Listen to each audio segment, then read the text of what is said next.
Healthy weight as it pertains to pregnancy. We'll learn about the implications of maintaining a healthy weight both before, during, and after pregnancy here at Upland Hills Health, and I'm joined by a fantastic team to talk more about that and to teach us what all that means. Dr. Barbara Hostetler is a board certified in obstetrics and gynecology. Dr. Timothy Rakel, also board certified in obstetrics and gynecology. Dr. Maria Sandgren, board certified in obstetrics and gynecology, and Laura Isaacson, registered dietitian nutritionist. She's going to talk to us about the eating component to maintaining a healthy weight before, during, and after pregnancy. We're here at Upland Hills Health. I'm Justin Riley, and this is Wisconsin Doctors.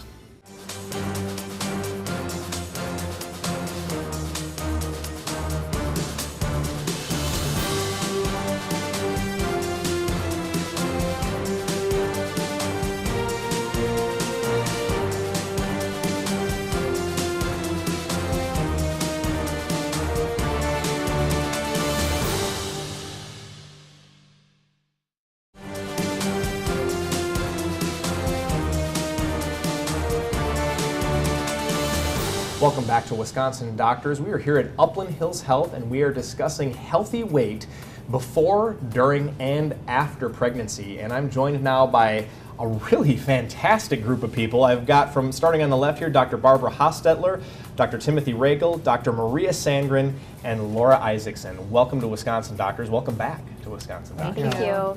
So I'm just going to throw this out here and say, healthy weight before, during, and after pregnancy. Why are we talking about this today? Why is this so important? Well, it's really important because, as it turns out, weight gain during pregnancy affects the management of the pregnancy. It affects maternal health and risk profiles during pregnancy, and it also affects fetal development and risk profiles for the baby during the course of the pregnancy and at the time of delivery, and even fetal, infant health after delivery. So it is an important topic, and it's something we probably don't address as thoroughly as we should. I think pregnancy is a really good time if you're thinking about it, becoming pregnant or are already pregnant. It's a great time to make changes. The motivation is huge, and you're going to have a family, particularly if it's your first child. It's a great time to make some positive changes. We talked a little bit about that before the show started, that some people are willing to make those changes. They're not willing to make those changes for themselves, but when it comes to making it for their family or their kids, they're willing to make that change. Exactly. So yeah, it's a good impetus to make that happen. I'm just curious, what are you folks typically seeing, coming into your office? What are people's concerns? What are you finding that people don't know that they should know when they come into your office and they're either thinking about getting pregnant or they are pregnant? What are you typically seeing? I think we're seeing it's everything from patients who are having difficulty getting pregnant, and that maybe the white elephant in the room might be the weight issue. And then everything from that to helping patients through problems in early pregnancy where there's an increased risk of miscarriage, and then the problems that Dr. Hostetler mentioned that occur during pregnancy.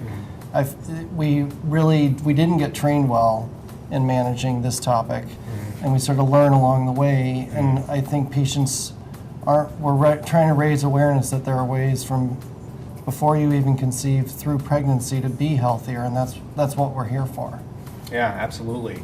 And I think it's important to note that, and we talked also a little bit about this before the show started, that obesity, or maybe I shouldn't use that word, being overweight, is something that is becoming more commonplace now. It's becoming almost the norm now. And so some of the considerations have changed, and even within women of reproductive age. Are you guys typically seeing that? Is that pretty well in line with the changes we've seen in the overall population, within the folks who are, the women who are of reproductive age? Sure, we are. And because weight can affect hormonal balance, it can affect ovulatory function, so it can have an effect on your ability to conceive. It can have an effect, as Tim said, on your ability to maintain a pregnancy, and it can create problems with the management of the pregnancy and even delivery.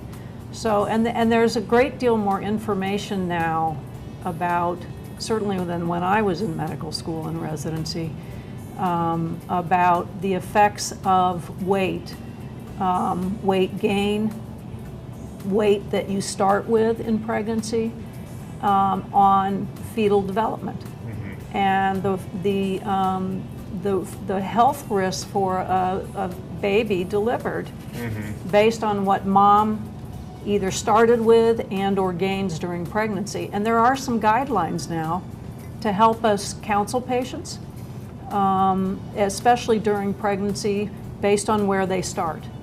And we can make some reasonable recommendations about how much weight is healthy for them to gain during the course of the pregnancy. Right. You know, and when you have somebody like Laura who can help you with the nutritional aspects to help educate your patients about how to eat healthy, we all know how to, we can all eat. Right. But the question is, what do you eat? How much do you Right. eat? And what kinds of foods do you eat? And balancing out what you eat so you get the proper nutrition. And we're going to answer all those questions in just a moment. We got to take a short break here, and we'll come right back here at Upland Hills Health here in Wisconsin Doctors. Stay with us.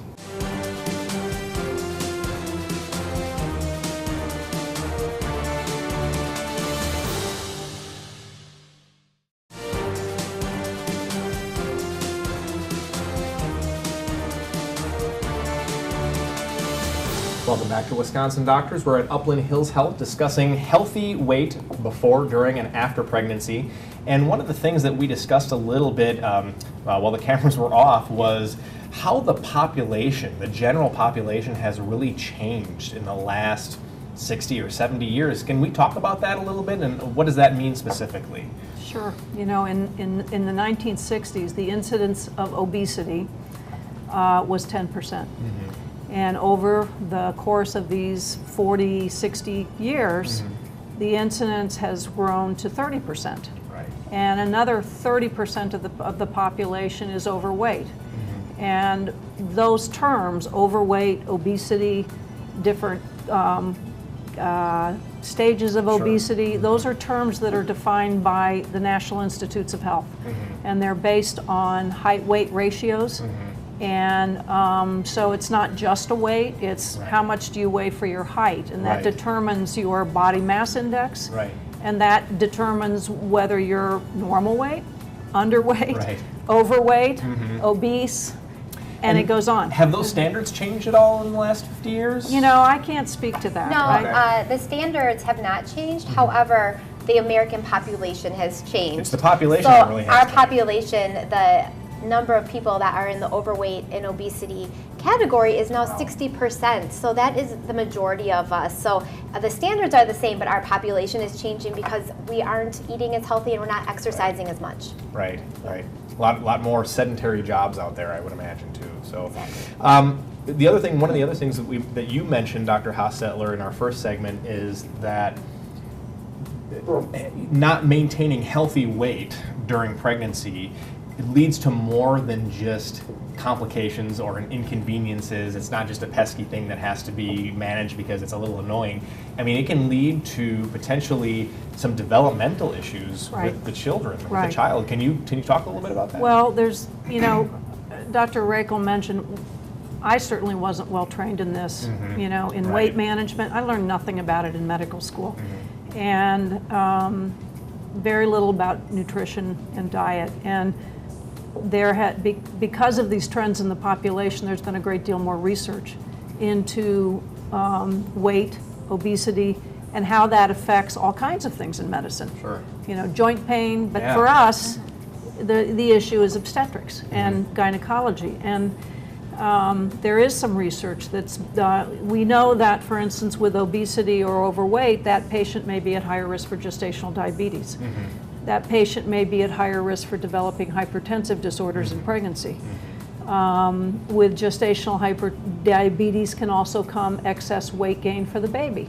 And that can create delivery problems, trauma at delivery. It can create metabolic problems for the baby right after delivery, for instance, glucose management for the baby.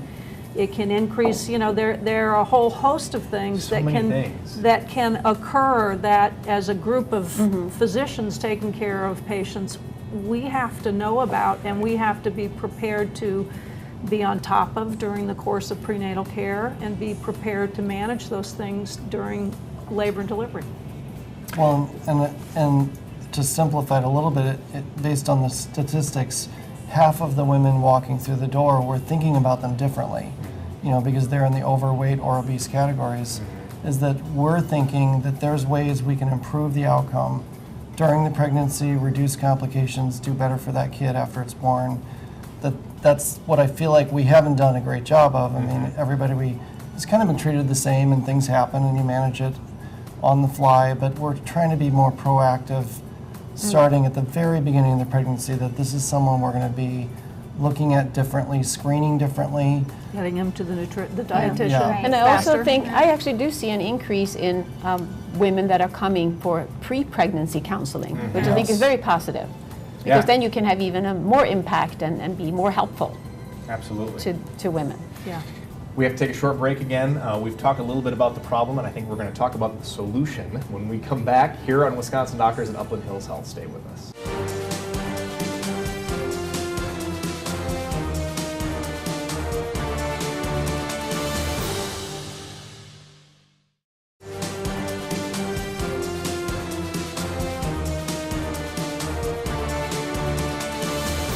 Welcome back to Wisconsin Doctors. We've been discussing healthy weight before, during, and after pregnancy here at Upland Hills Health. And I think we can all agree that women who get pregnant are probably going to gain some weight. So how much weight should be gained? Is there a rule of thumb? Is there a formula? What are your thoughts? Well, yes, there is a formula. There's a range, depending on where you're starting. And we talked about the body mass index, or BMI, earlier, which we can calculate based on knowing your height and weight when you start the pregnancy. So depending on where you fall in that, the weight gain recommendation can be anything from 10 pounds to 35 pounds.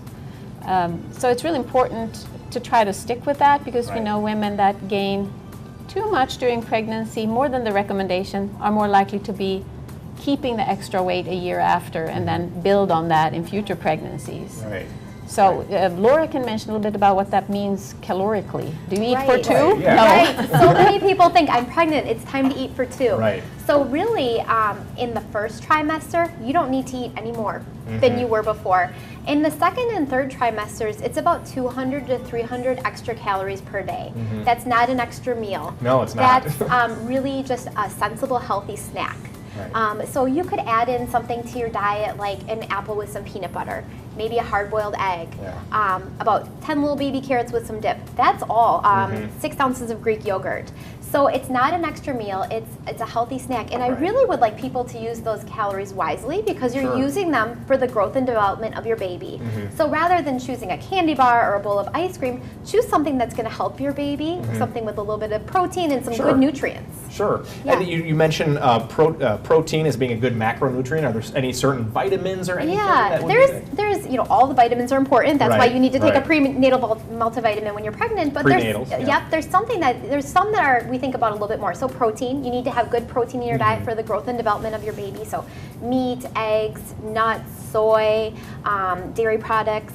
Also calcium, you need to have a little bit extra calcium because your baby is developing bones. And so eating some dairy, or if you don't eat dairy, have some soy milk or almond milk or something that's fortified with calcium. The other thing that's really important before you get pregnant is folic acid. So when you're thinking about being pregnant, you may want to take a multivitamin, or good sources of folic acid are citrus fruits, so oranges, orange juice, green leafy vegetables. It's fortified in a lot of breads and cereals. Folic acid is very important for preventing neural tube defects, and this occurs very early in pregnancy, before you even know you're pregnant. So this is something you want to consider before you become pregnant. And then one last thing, this is something I personally struggled with in pregnancy, is iron. Your body is making a lot of extra blood to support this baby, and you need to have a lot more iron in your body than normal. So eating red meat, I'm not a big red meat eater, so what I actually did is I tried to make sure I took my prenatal and then also made sure I ate things with vitamin C in it. Vitamin C helps your body absorb iron more. So including some orange juice, some citrus, those types of things help you to absorb the iron that you're eating. Such great information, and Yep. so many things that I don't think about, obviously, because I'm not getting pregnant anytime soon. But You are eating them. well, and you know, it's a shame because I thought I got to eat for two as the dad too, but I guess not. So I don't know if we have enough time in this segment to cover this, but I want to just try to get this out there. Why is this so important to keep a healthy weight for the baby after the baby is born? Well, because if you gain, there is some data to suggest that if mom gains too much weight, the baby can gain too much weight, and that can create weight issues for babies, young children later in life. And there are also some studies now that have shown an association, not a cause and effect relationship, but some association between excess weight gain in pregnancy and even autistic spectrum disorders occur in a higher incidence in women who gain too much weight during pregnancy. There's some studies on that. Attention deficit disorder and birth defects even. So, you know, we don't want to be all doom and gloom here, but what we are finding is that what you eat really matters. I mean, that's almost intuitive. Right. And yet we don't really pay much attention to it, and we weren't educated very well about it, and yet it's so vitally important, not just to mom's health, but to baby's health and their future health. Absolutely. When we come back to Wisconsin Doctors, we're going to talk a little bit about how exercise plays an important role in that. We'll be right back with more Wisconsin Doctors.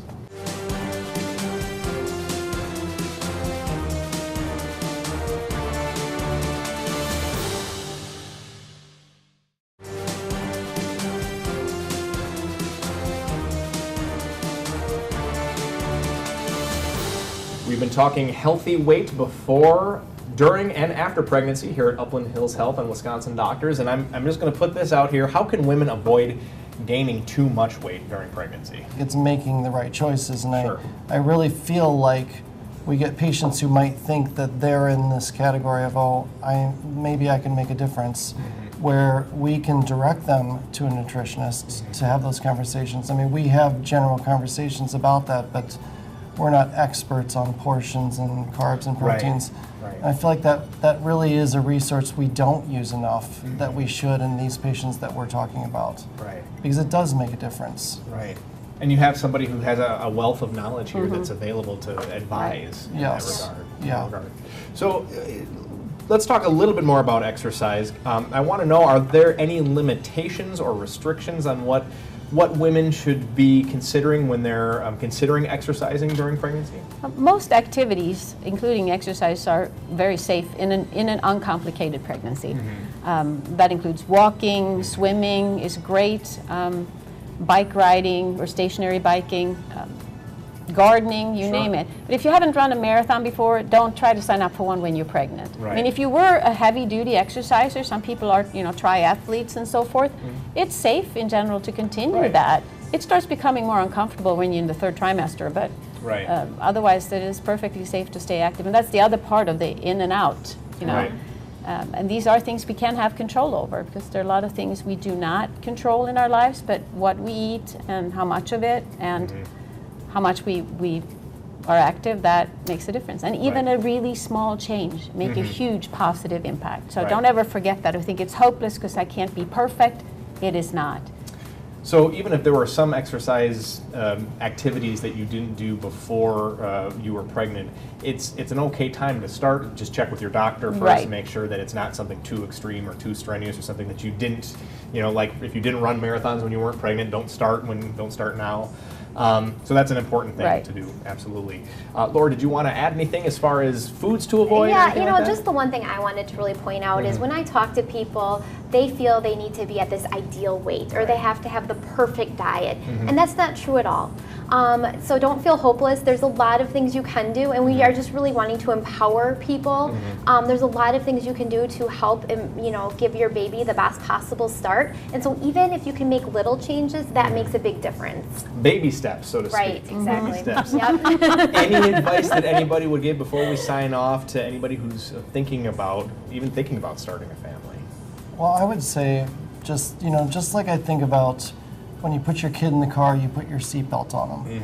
I mean, you do things to protect that kid and for everybody to be healthier, and why not start that before you conceive or in early pregnancy? I mean, we're here as a resource. We'd love to talk to patients about it, even if they're not sure. Is there something I can do? I've always thought about this. Pregnancy, they're a captive audience, and we're kind of thinking about them in different ways depending on how much weight they need, how overweight they might be. So, yeah, absolutely. Such great information. Sounds like prevention is the best medicine. I want to thank all my guests today. We're out of time. I can't believe it. We're out of time. I want to thank all my guests, Dr. Barbara Hostetler, Dr. Timothy Rakel, Dr. Maria Sandgren, and Laura Isaacson. Thank you so much for being with us today. That's all the time we have here at Upland Hills Health. From all of us at Wisconsin Doctors and Wisconsin's 57, we invite you to live longer, live better. We'll see you next time.